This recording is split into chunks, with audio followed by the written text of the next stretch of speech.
पांचवा मंत्र। यस्मिन्ध्यो पृथ्वी चान्तरिक्षम् ओतं मनस्सह प्राणैश्च सर्वैः तमेवैकं जानथ आत्मानम् अन्या वाचो विमुञ्चथ अमृतस्यैष सेतुः। भाष्यकार यहाँ भाष्य में लिखते हैं कि अक्षर तत्व सूक्ष्म होने के कारण उसको ग्रहण करने में कठिनाई होती है, समझने में, स्वीकार करने में कष्ट होता है। कष्ट का अर्थ बौद्धिक रूप से कष्ट। तो इसलिए श्रुति पुनः पुनः उसका निरूपण करती है। उसका प्रयोजन एक ही है कि हम उसको ठीक से समझ ले। अक्षर तत्व का निरूपण करते हुए श्रुति ने अनेक बार ये प्रतिपादन किया कि अक्षर ही जगत का कारण है, उसी में से विविध चीजें व्यक्त हुई, प्रकट हुई। अब यहां कहते हैं चूंकि वही कारण है तो उसी में सब स्थित भी है। ध्यान से सुनना, जो सर्व का कारण है वही सर्व का आश्रय भी है।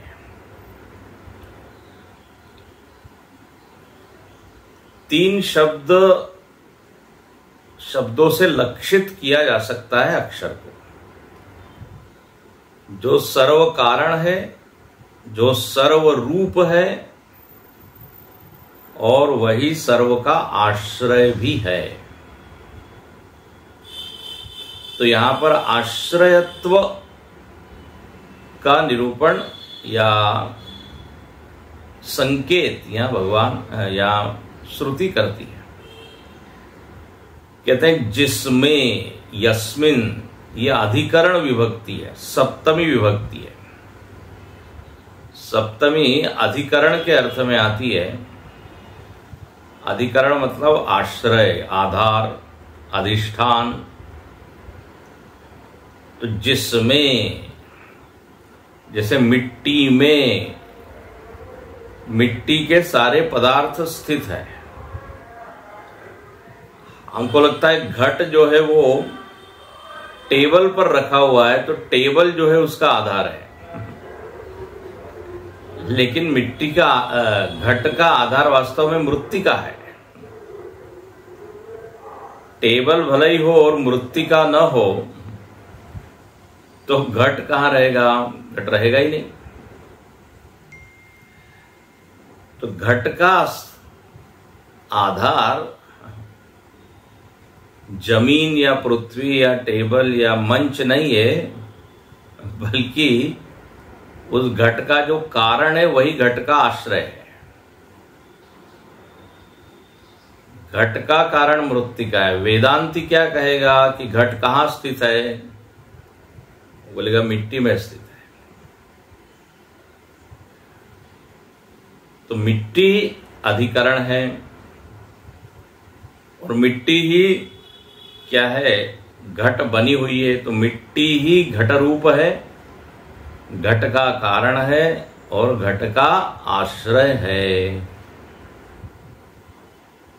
तीन चीज हो गई।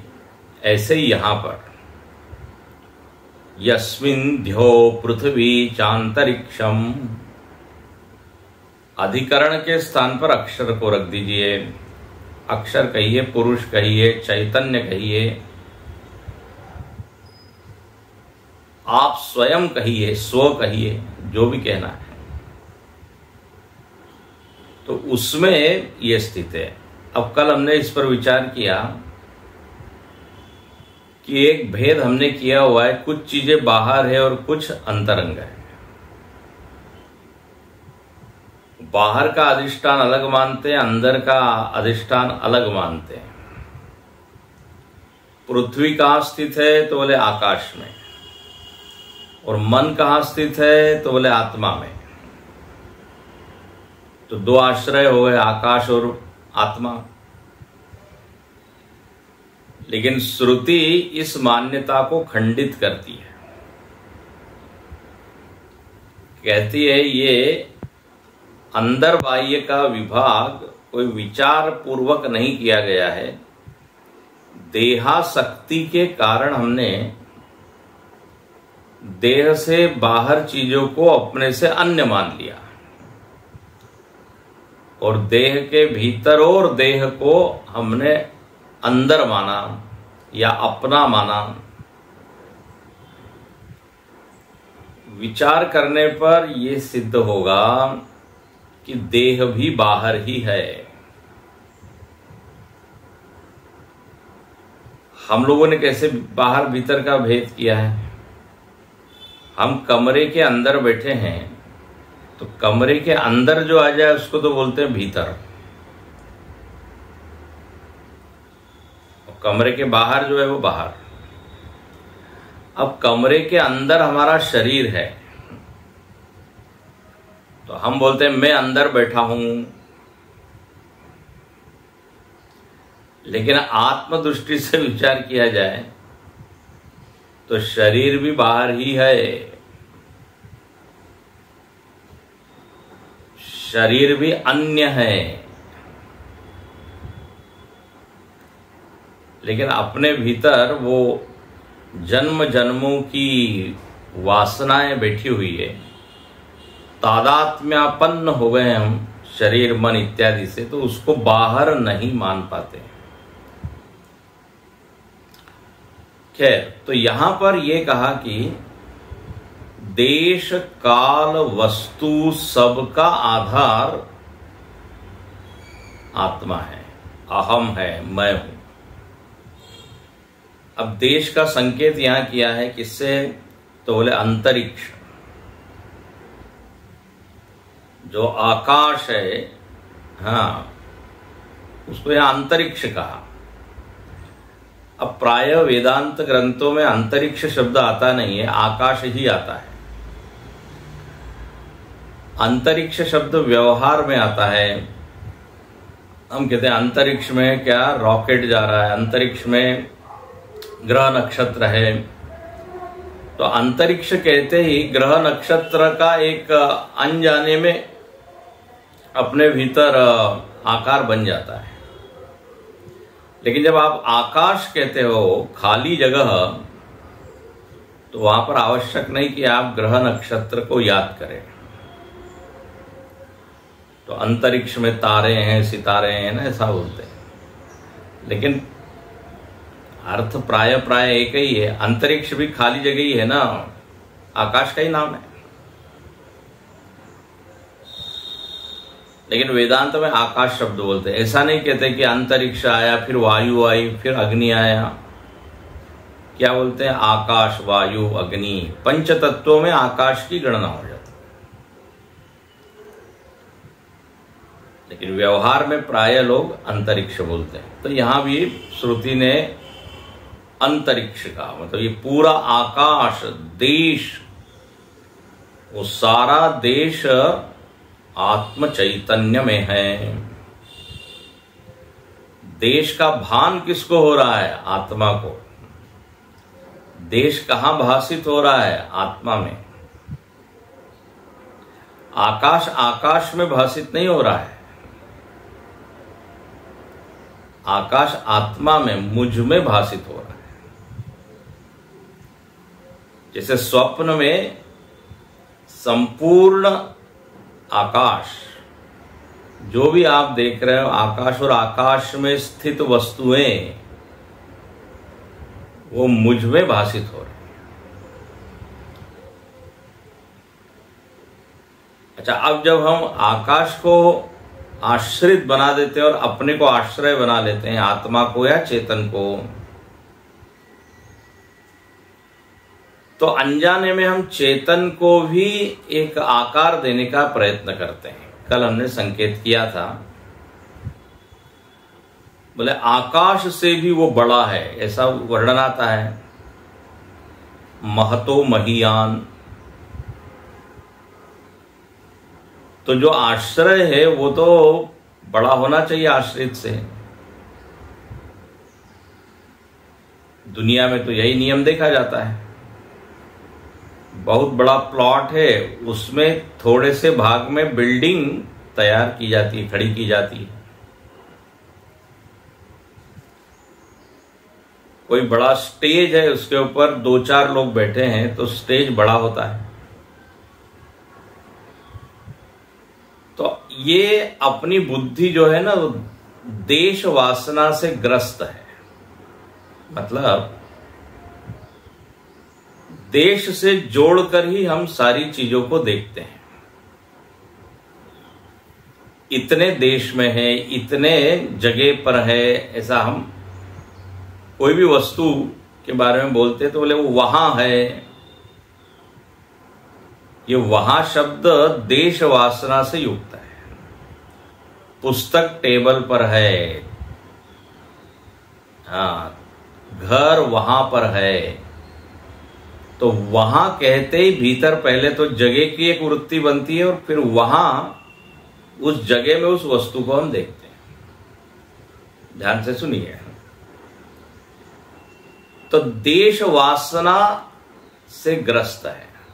बिना देश के किसी वस्तु का अनुभव हमको होता नहीं, वस्तु की कल्पना हम नहीं कर पाते। बोले वो तो देश में होनी ही चाहिए। कहां है, तुरंत पूछते हो कहां है। तो चेतन कहां है और कितना बड़ा है, अब ये प्रश्न आएगा ना। तो अब बोले पूरा आकाश यदि चेतन में है, अब मजेदार प्रश्न है, पूरा आकाश ही चेतन में है तो अब चेतन कहां है? चेतन आकाश में तो हो नहीं सकता, क्योंकि आकाश तो आश्रित चीज है। तो ये कहां है चेतन, ये प्रश्न क्यों आता है? क्योंकि हर चीज को हम कहीं न कहीं देखते हैं, अत्र तत्र सर्वत्र। तो चेतन का भी एक विशिष्ट क्या है, स्थान हम पॉइंट आउट करना चाहते हैं। यहां है चेतन, या इतना बड़ा है।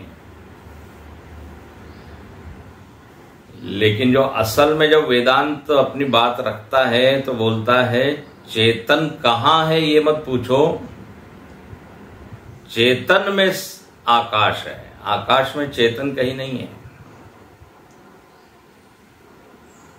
स्पेस इज इन द आत्मा। और दूसरा, हम कितना बड़ा है ना, आकार विशिष्ट सारी वस्तुओं को हम देखते हैं। एक वासना भीतर बैठी हुई है कि यदि कोई वस्तु है तो वह आकार वाली ही होनी चाहिए। तो चैतन्य का भी आकार होना ही चाहिए, और कम से कम आकाश से तो बड़ा होना ही चाहिए, क्योंकि भाई वो तो आप कह रहे हैं आश्रय है।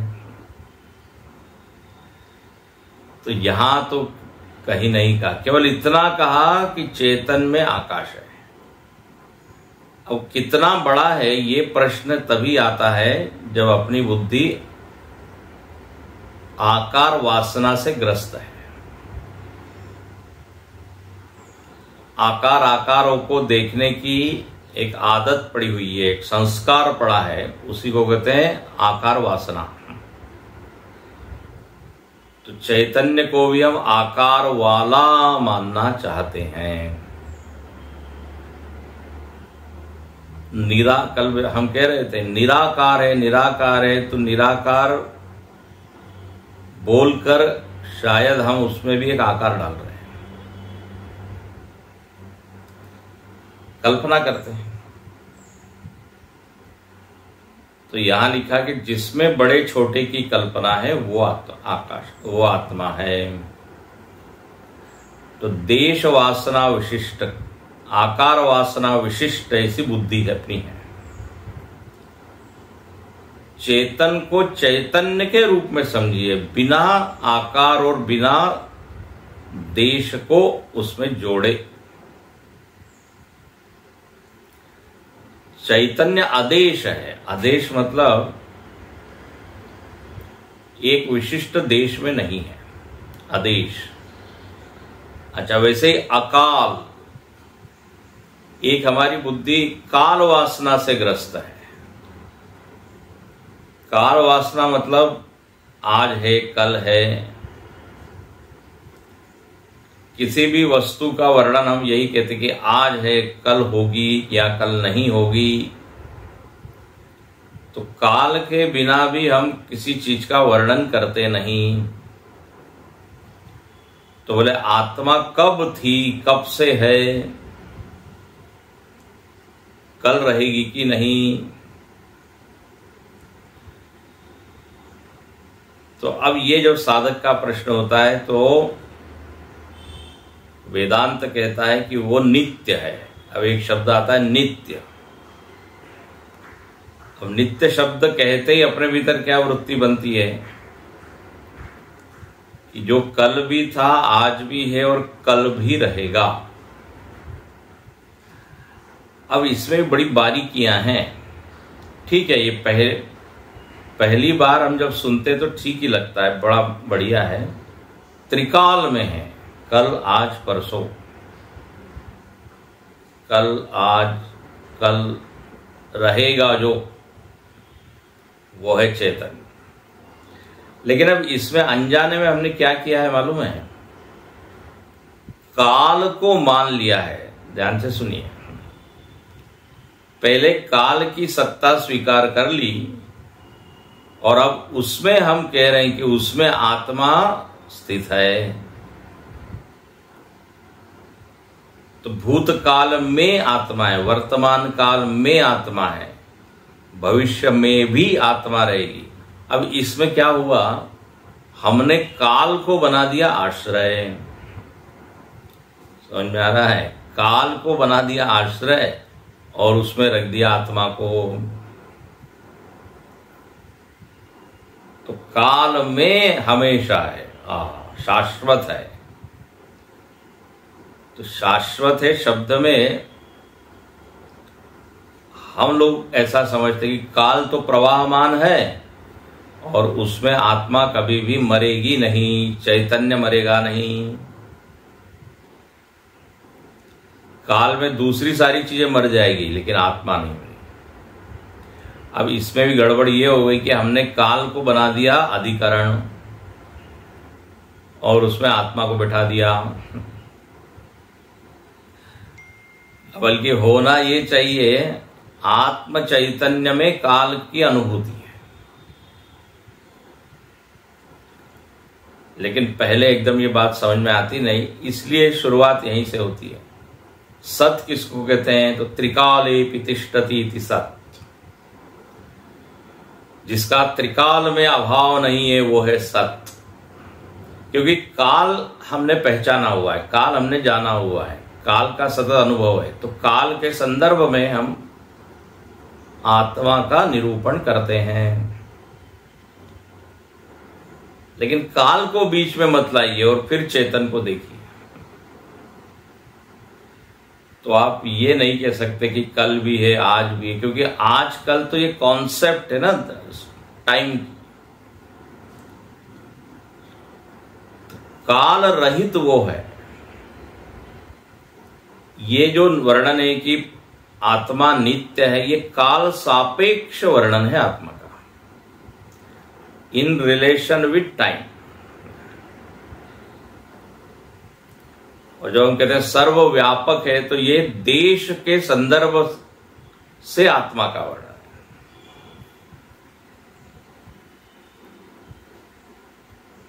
जगत में सारी चीजों का अधिष्ठान देश और काल है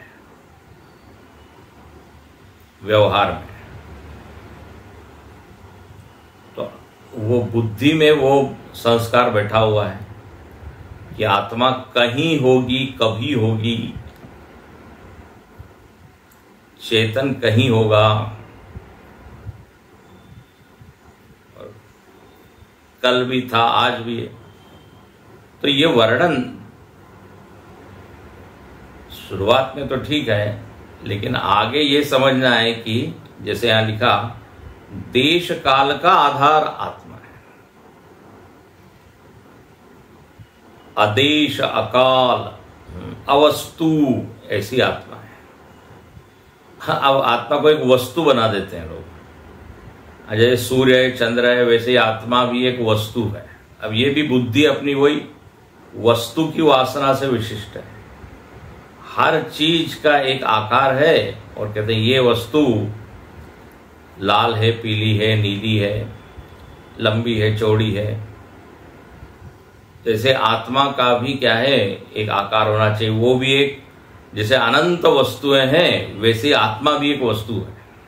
ले, अब ये भी गड़बड़ अभ्यास है। तो सारी वस्तुएं जिसमें है वो है आत्मा, ये हो गया।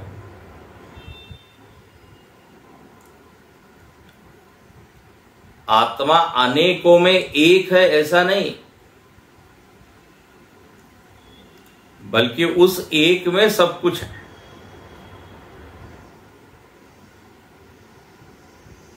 तो इसलिए देश काल वस्तु वासना से ग्रस्त बुद्धि उस आत्म चैतन्य में भी देश काल वस्तु देखना चाहती है। लेकिन जब वेदांत के मंत्र हम बिल्कुल बारीकी से उसके ऊपर चिंतन मनन करते हैं, तब दूसरा स्वरूप सामने आता है। हम कहते हैं कण कण में परमात्मा है। एक्चुअली परमात्मा में कण है। अब यदि हम कहें कि घट में मिट्टी है, ठीक है, शुरुआत में ठीक है, घट में मिट्टी है, लेकिन है वास्तव में क्या, मिट्टी में घट है। जितनी बुद्धि सूक्ष्म होगी उतना ये बात हमको समझ में आएगी। अब हम स्वप्न में देखिए देश काल का अनुभव करते हैं, वस्तु का भी अनुभव करते हैं, अपने में ही करते हैं ना। और स्व को यदि देखें तो आदेश, अकाल, अवस्तु, चैतन्य। चैतन्य में पूरा स्वप्न जगत दिख रहा है और स्वप्न में इन तीनों का अनुभव हो रहा है। स्वप्न में लगता है मैं देश में हूं, काल में हूं, एक आकार में हूं, ये लगता है ना स्वप्न में। तो मैं हिमालय में विचरण कर रहा हूं तो हिमालय वहां दिखता है। और जब 4 दिन की यात्रा हमने की तो 4 दिन का समय भी हमको अनुभव में आता है। फिर गाड़ी से यात्रा की तो वस्तु भी दिखती है, लेकिन वो हिमालय, वो दिन, वो वस्तु जागने पे मालूम पड़ता है मैं उसका आधार। अद्भुत है। तो जागृत में भी ऐसा ही है। ये यदि कोई समझे तो श्रुति माता प्रसन्न हो जाए, बोले हम जो कहना चाहते थे आपने बात पकड़ ली, समझ ली। तो यस्मिन् ध्यो पृथ्वी अंतरिक्षम मनः, हो गया ना। और बोले जब यही सत्य है तो इसी को तुम जानो, तमे वही कम जानथ। इस अकेले को ही जानो। एव तम एव लिखा है, एव शब्द डाला है। एव एकम, ओनली वन, वह जो एक आत्मा है जिसमें ये सब कुछ स्थित है, जो कि आप हो। यहां शब्द डाला है आत्मानम, शंकराचार्य जी कहते हैं, और श्रुति में भी लिखा है तम एव एकम जानथ आत्मानम। जिस चैतन्य की चर्चा की वह चैतन्य आपसे अन्य नहीं, आत्मानम, उसको जानो, उसको ही जानो। ये लो, एव शब्द डाल के उसमें ज्यादा आग्रह मानो की श्रुति करती है। यहां 10-20 चीज जानेंगे और फिर समय मिला तो आत्मा को जानेंगे, बोले ऐसा नहीं, प्रायोरिटी में इसको रखिए, प्रधानता इसको दीजिए।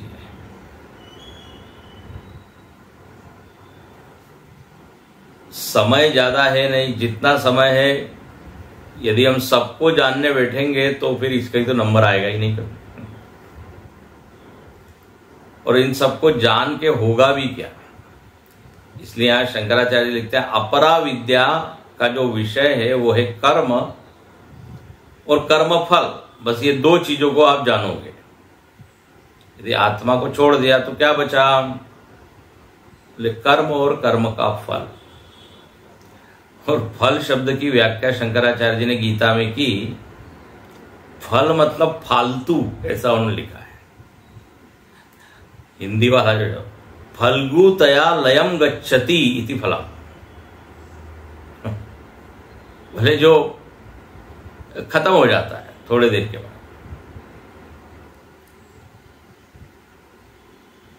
पाई जाई रही पाई बिनु पाई, तुलसीदास जी लिखते हैं। बोले जगत की उपलब्धियां कैसी है? एक समय लगता है कि हमने बहुत कुछ पाया है, लेकिन समय जाने पर लगता है खाली हो गया, अब कुछ नहीं हो। वो जो पाया था वो चला गया। जाई रही पाई बिन पाया हुआ ही हो जाता है, पाया नहीं पाया एक जैसा ही हो जाता है। वो प्राप्ति के कारण हमेशा हम फुलफिल्ड रहे ऐसा नहीं होता। अप्सरी होती है ना, अप्सरी अप्सर रहते हैं, जब तक अप्सरी है तब तक ठीक है। वो चली गई उसके बाद बोले अब क्या है? बोले बस अब एक स्मृति रह गई है कि ऐसे हम थे और हमारी एक कमांड पे सब लोग भागते थे। हाँ अब क्या है? बोले अब कोई पूछता नहीं। पहले एक सिग्नेचर से बड़े बड़े काम होते थे, अब कोई मांगता ही नहीं सिग्नेचर। हस्ताक्षर, बोले हस्ताक्षर दीजिए। तो जगत की उपलब्धियां वास्तविक उपलब्धि है नहीं। यम लब्ध्वा चा परम लाभम मन्यन्ते नादिकम तथा। तो यहां इसलिए आग्रह करती है श्रुति कि असली वाली चीज को जानो, आत्मानम जानथ। इसका अर्थ क्या है कि आत्म प्राप्ति की कम से कम इच्छा को तो आप तीव्र करो। चलो नहीं जान पाए तो कम से कम इच्छा को बनाए रखो, उस इच्छा को बूझने मत दो। उसको जो है खाद पानी दीजिए। जैसे एक पौधा लगाते हैं हम, और पौधे को जीवित रखने के लिए, विकसित करने के लिए सतत उस पर ध्यान देते हैं। रोज जाके सुबह ना देखते हैं जो लोग गार्डनिंग करते हैं, बागवानी, बोले आज पत्ता थोड़ा सा आ जाया है, थोड़ा अंकुरण हुआ है, तो उसको वो बार बार उसकी रक्षा करते हैं, पानी डालते हैं, जो भी जरूरत होती है। तो ये आत्मेच्छा जो है ये खत्म हो पाए, कम से कम इतना तो कर ही सकते हैं। ये आग्रह, आत्मा को जानो, कम से कम जानने की इच्छा करो। ये थोड़ा सेकंड लेवल का स्टेटमेंट हो। पहले स्तर का स्टेटमेंट जान ही लो, उसके लिए जो कुछ भी करना हो करो। आत्मेच्छा व्यवसीयताम निज गृहात् तूर्णम विनिर्गम्यताम। साधन पंचकम में शंकराचार्य जी कहते हैं इच्छा को दृढ़ करो, और इच्छा इतनी दृढ़ हो जाए कि फिर संसार को त्यागने में भी व्यक्ति हिचक न हो। बोले अब हमारे जीवन का ध्येय है। इसलिए यहां पर ये जो शब्द है क्या, अन्यावाचो विमुंचत। इस आत्म प्राप्ति की इच्छा को निर्मल करो, शुद्ध करो, इसको बढ़ाओ, ये कहा। और ये वाक्य देखिए उसी के लिए ज्यादा अनुकूल पड़ता है जो व्यक्ति विरक्त है। उसको ये वाक्य सुन के बड़ा अच्छा लगेगा कि अरे वाह, हमारे मन की बात श्रुति कह रही है, हम भी यही चाहते हैं। और यहां लिखते हैं कि यह जो आत्मज्ञान है यही अमृत का हेतु है। अमृत का हेतु का अर्थ यहां किया कि संसरण से मुक्ति का उपाय यही है। जैसे शंकराचार्य जी ने लिखा है संसार महोदधौ, ये महासागर जो है संसार, मतलब ये संसरण की वृत्ति, यहां से वहां, वहां से वहां जो हमको फेंका जा रहा है, बोले इससे जो ऊब गया है। देखो ये वाक्य उसको बड़ा अच्छा लगा कि आत्मा को जानो। जो व्यक्ति अब ये दैहिक जीवन ज्यादा जीना नहीं चाहता, संसरण से मुक्ति मतलब क्या, कि उसको अब इन चीजों में रुचि नहीं रही कि फिर से जन्म होगा, फिर से कर्म करें, फिर से भोग करें, फिर से सुख दुख, फिर से वही प्रपंच, वही पसारा, वही झंझटे। तो जिसको अब आगे ये नहीं चाहिए, और आगे ये नहीं चाहिए इसलिए अभी ही वो इन चीजों से क्या हो गया, विरक्त हो गया। ध्यान से सुनना, अभी से जब तक उसको तैयारी नहीं करेगा आगे तो फिर उसकी गति होगी। इसलिए अभी उसने सिद्ध कर लिया कि इसमें कोई ज्यादा मतलब है नहीं। असली ध्येय को पहचानना चाहिए। इसी जन्म में उसने ये बात उसको रियलाइज हो। तो इसका मतलब क्या है, संसार से वो निवृत्त हुआ, संसार से वो अब उसकी रुचि नहीं रही, और अब वो ये सोचता है कि क्या ऐसी कोई स्थिति हो सकती है कि हमको आगे न आना पड़े, हम उस ब्रह्म से एक रूप होके बस रहे। क्या ऐसा हो सकता है? देखिए, उसने अपने अनुभव से सीखा और अब उसके मन में ये इच्छा पक्की हो गई। तो जब ऐसा होता है तभी श्रुति का ये वाक्य उसको हिट करता है। बोले इसका मतलब तुम आत्मा को जानना चाहते हो, संसरण नहीं चाहते। मतलब क्या, एक नित्य हमेशा रहने वाली स्थिति को तुम पाना चाहते हो। तो बोले जरूर वो मिलती है किससे, इस ज्ञान से। ज्ञानेन एव तु कैवल्यम ऋते ज्ञानान्न मुक्ति। तमेव विदित्वा अतिमृत्युमेति। अब ये वाक्य जो सुनता है तो बस बोले कहां है वो ज्ञान, कैसे मिलेगा। उसके भीतर जो तड़प है ना, तड़प, वो उसको इस ओर खींच लेती है। वो कहता है कि मैं तो जानना चाहता ही था, अब श्रुति भी कह रही है कि उसी को ही जानो। उसी को ही जानो का मतलब यह है कि आप एक ही प्रोजेक्ट रखिए। और जैसे मैंने कहा, ये विरक्त के लिए ये वाक्य बहुत ही अनुकूल है, उसको बड़ा अच्छा लगा। जिसकी अभी संसार में रुचि है, मतलब दैहिक जीवन में, भोगों में, उसको ये वाक्य कोई ज्यादा बढ़िया लगेगा नहीं। बोले आत्मा को क्या जाने, अभी तो बहुत सारी चीज जानने की है। और उसको तो संसरण में भी रुचि है। वो कहेगा हमको तो अभी और शरीर चाहिए, और इससे बढ़िया वाला शरीर चाहिए। अब ये शरीर काफी रोगग्रस्त हो गया है, अब ये शरीर वृद्ध भी हो रहा है, लेकिन अभी तो हमको दुनिया को एंजॉय करना है। अब देखिए, इस वर्तमान काल में ही अभी उसकी इच्छाएं पूरी नहीं हुई है, तो वह आगे क्यों चाहेगा कि हमको कुछ न मिले? तो बार बार चाहेगा और वो कहेगा अच्छा वाला शरीर। तो शास्त्र कहते अच्छा तुमको अच्छा वाला शरीर चाहिए, आप पुण्य कर्म करो, बढ़िया वाला मिलेगा। उसने पढ़ा कि पुराणों में बहुत एक स्वर्ग नाम की चीज है, और वहां पे जो शरीर मिलता है और जो जन्म मिलता है, वहां तो बस एंजॉयमेंट ही है, आनंद ही आनंद है। बोले हमको वहां जाना है। अब जो पुराणों पर या वेदों पर विश्वास करेगा, श्रद्धा जिसकी होगी, वो ये चाहेगा। और जो अभी अतृप्त है, पूरे संसार के भोगों से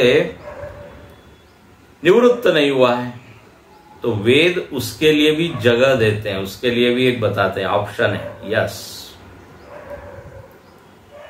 तुमको आत्मा में इंटरेस्ट नहीं है? बोले नहीं, तो ठीक है। मुकुटधारी बनना है, पीतांबरधारी बनना है, इंद्र आदि बनना है, तो बोले करो, फिर यज्ञ आगादि करो। बोले हमको विष्णु जी जैसा बनना है। अच्छा भाई, उसको सारूप्य मुक्ति चाहिए। तो कई लोग यही कहते हैं हमको मुक्ति नहीं चाहिए, हमको भगवान के लोक में जाके भगवान का सानिध्य चाहिए।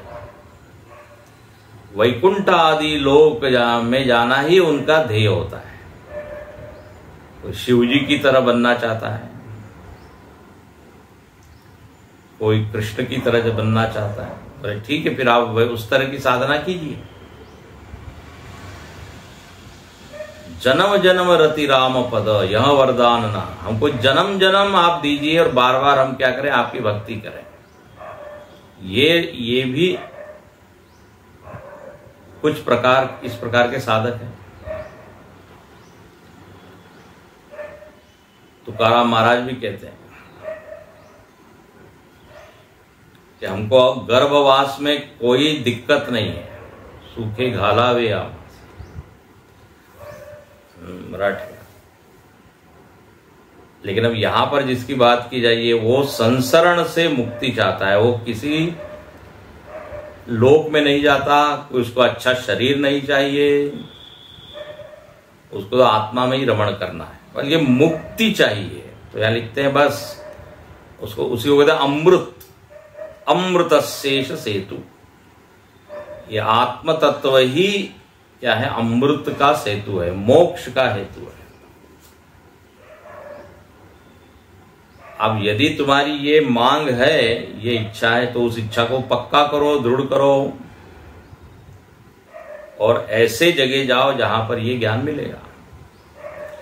इस तरह यहां पे श्रुति माता पहली पंक्ति में तो तत्व का वर्णन करती है, जो हमने अभी देखा कि जो सबका आश्रय है, अधिष्ठान। और दूसरे वाक्य में जिसको ऐसे तत्व को जानने में रुचि है, और किसको होगी, जो विरक्त है, जो महत्वाकांक्षी नहीं है, जिसने परीक्षण बढ़िया से कर लिया है दुनिया का, वो चाहेगा। तो फिर श्रुति कहते जानो,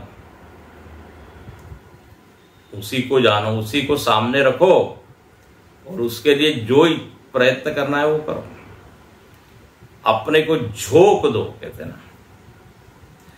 देखिए, सब लोगों का जो स्पिरिचुअल स्टेमिना है ना, वो एक जैसा नहीं होता। स्टेमिना होता है खेलने का स्टेमिना, सामर्थ्य, उतना निवेश करना उसमें, टाइम, एनर्जी। बोले 1 घंटा सुन लेते बहुत हो गया बस। वेदांत 45 मिनट 50 मिनट से ज्यादा श्रवण करना कठिन हो जाता है।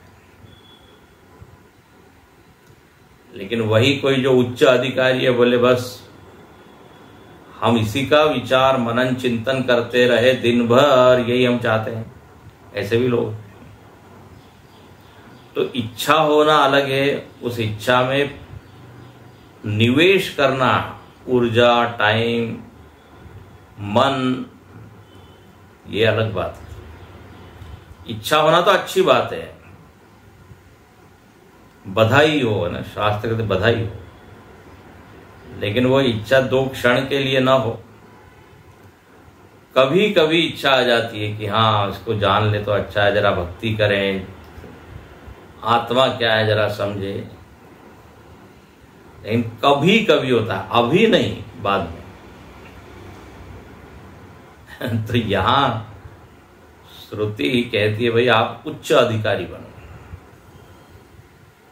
योग्यता बढ़ाओ, इच्छा को दृढ़ करो और जानो, संसरण से छूट जाओ। अब इतना बताने के बाद अब मानो कि वो साधक जो है ध्यान करने बैठा, साधना करने के लिए बैठा, तो बहुत सुंदर वो गुरु महाराज उसको आशीर्वाद देते हैं।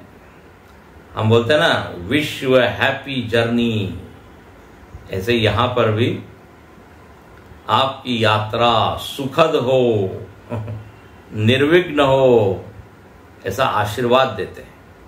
कौन? आचार्य। देखिए फिर से पहली पंक्ति में आत्मतत्व का वर्णन, दूसरी पंक्ति में आशीर्वाद।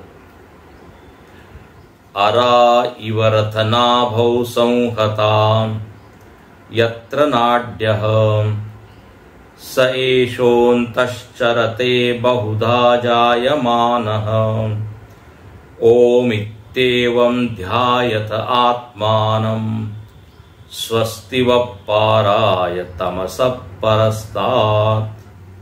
अरा इव रथनाभौ संहता यत्र नाड्यः स एषोऽन्तश्चरते बहुधा जायमान ओमित्येवं ध्यायत आत्मानं स्वस्तिवप्पाराय तमसः परस्तात्। किंच, भाष्यकार कहते किंच, किंच मतलब नया विषय नहीं है, उसी कोई विषय परिवर्तन नहीं है, उसी के बारे में थोड़ा और बताते हैं। बोले जो आपने बोला कि आत्मा को जानो, तो बोले थोड़ा फिर से एक बार बता दीजिए वो आत्म तत्व है क्या।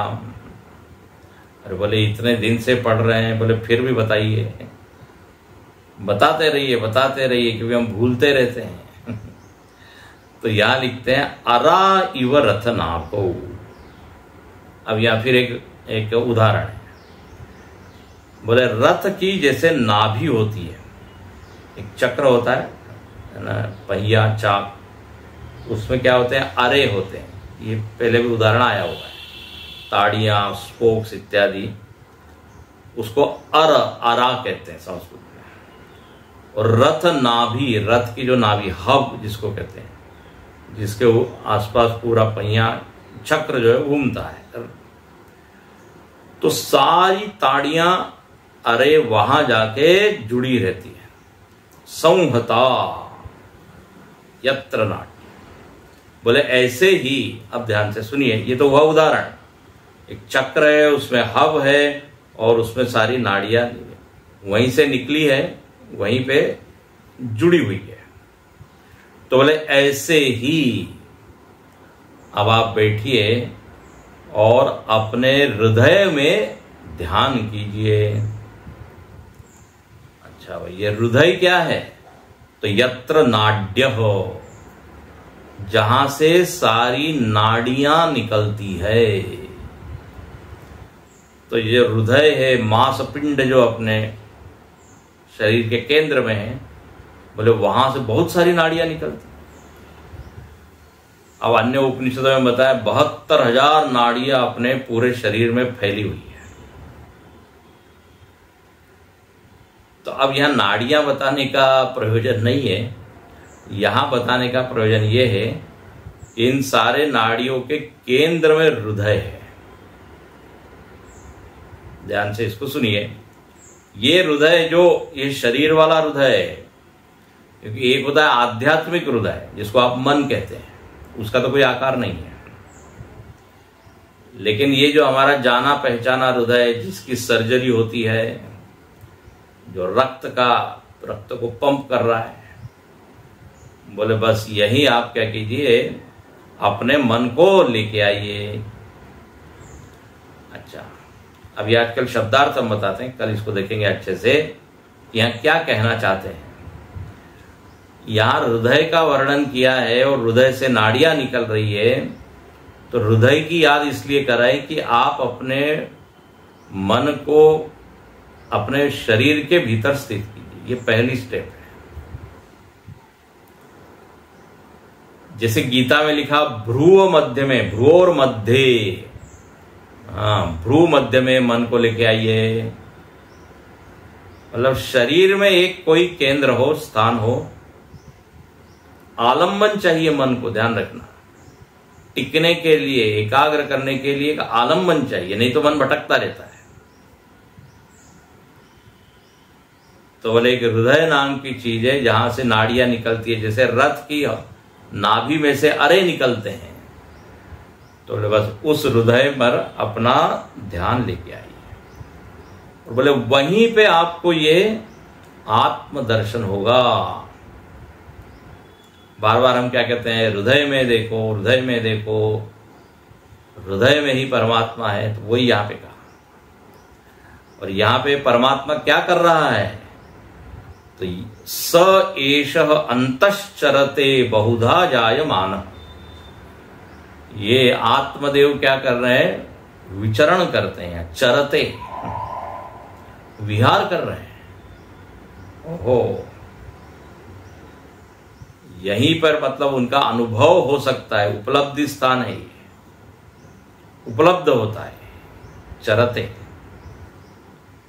बहुधा जायमाना, ये आत्मदेव अलग अलग रूप से यहां जन्म लेते हैं। जन्म लेते हुए से मालूम पड़ते हैं। बोले ये क्या बात है, आप तो बोल रहे हैं चैतन्य का कोई जन्म नहीं है, अजन्मा है, और यहां लिखते हैं एक बार जन्म नहीं लेता, बहुधा जायमान, बहुत प्रकार से वो जन्म ले रहा है। कौन, आत्मा। कहां अनुभव होगा, बोले हृदय में। तो हृदय उसका स्थान है, वहां वो विहार कर रहा है, वही आत्मा का जन्म हो रहा है। बोले ये तो हमको कुछ बात अभी तक जो पढ़ा हुआ है उससे एकदम उल्टी लग रही है। एक तो अभी अभी आपने बताया कि सारा आकाश और पूरी दुनिया आत्मा में, अब आप बता रहे हैं कि आत्मा हृदय में। बताइए उल्टा हो गया कि नहीं? आत्मा में हृदय की, हृदय में आत्मा है। लगता तो यही है कि शरीर में या हृदय में आत्मा बेटा। और अब यहां श्रुति भी बोल रही है यत्र नाड्य हृदय, भाष्यकार भी लिखते हैं। इसका अर्थ कल देखेंगे, अभी थोड़ा कंफ्यूजिंग हो सकता है। बोले ये क्या आप बता रहे हैं, बहुधा जायमाना, ये तो हम सोच ही नहीं सकते कि आत्मदेव का भी जन्म होता है, और एक दो बार नहीं, आप कह रहे हैं बहुधा। तो फिर गीता में जो शब्द लिखा है न जायते म्रियते, उसका क्या करें। अजो नित्य शाश्वतोयम पुराण, वो तो अजन्मा है, भगवान कृष्ण साफ साफ कह रहे हैं। तो कृष्ण भगवान की बात माने कि श्रुति की बात माने।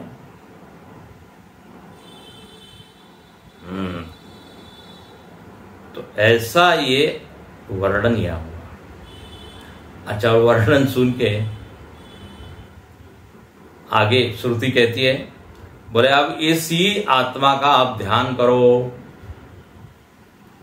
अच्छा, कैसे ध्यान करें, तो बोले ओम इति एवं ध्यायथ, ओम का सहारा लो, प्रणव के सहारे इस तत्व का ध्यान करो। प्रणवो धनुष्यरो यात्मा, जो पीछे बताया, धनुर्गृहीत्वा उपनिषदम महास्त्र। प्रणव का आलंबन लेके इस आत्मदेव का ध्यान करो। और ध्यायथ का अर्थ शंकराचार्य जी कहते हैं चिंतय, चिंतयत, चिंतन करो। ओम का उच्चारण करते ही हमको हमारा ध्यान किधर जाना चाहिए, आत्मा की ओर।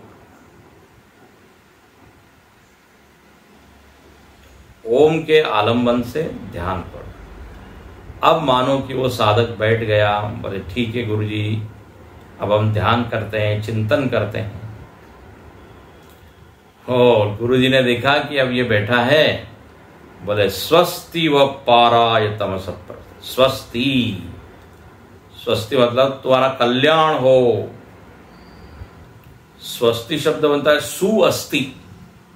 सु मतलब अच्छा, अच्छा हो, तुम्हारा मंगल हो, बोले स्वस्ति। वह मतलब तुम सबका, युष्माकम, ये अनेक शिष्यों को कहा जा रहा है। आप अब इस अंतर यात्रा की ओर चल पड़े हैं, आत्मदेव की ओर यात्रा के लिए निकल पड़े हैं। तो बोले आपकी यात्रा शुभ हो, निर्विघ्न हो, जिस ध्येय को लेके आप बैठे वो ध्येय मिल जाए, ऐसा। बाधाएं न आए, यदि बाधाएं आए भी तो भी आप उसको पार कर जाए, इतनी आप में शक्ति होवे, ये हम प्रार्थना करते हैं। कौन ये आशीर्वाद दे रहा है? आचार्य। और तमस परस्तात् पाराय, आप जो है इस अविद्या रूपी समुद्र के परे चले जाएं, ऐसा यहां आशीर्वाद दिया। अब ये तो हमने शब्दार्थ देखा, इसका विस्तार से अर्थ कल देखेंगे कि ये सारी नाड़ियां जहां से निकल रही है, उस हृदय में आत्मा का ध्यान करो, और फिर अलग अलग तरह से वो जायमान है, ये क्या बात है, और वो विचरण कर रहा है, ये क्या बात है। आत्मा तो स्थिर है, कूटस्थम अचलम ध्रुवम।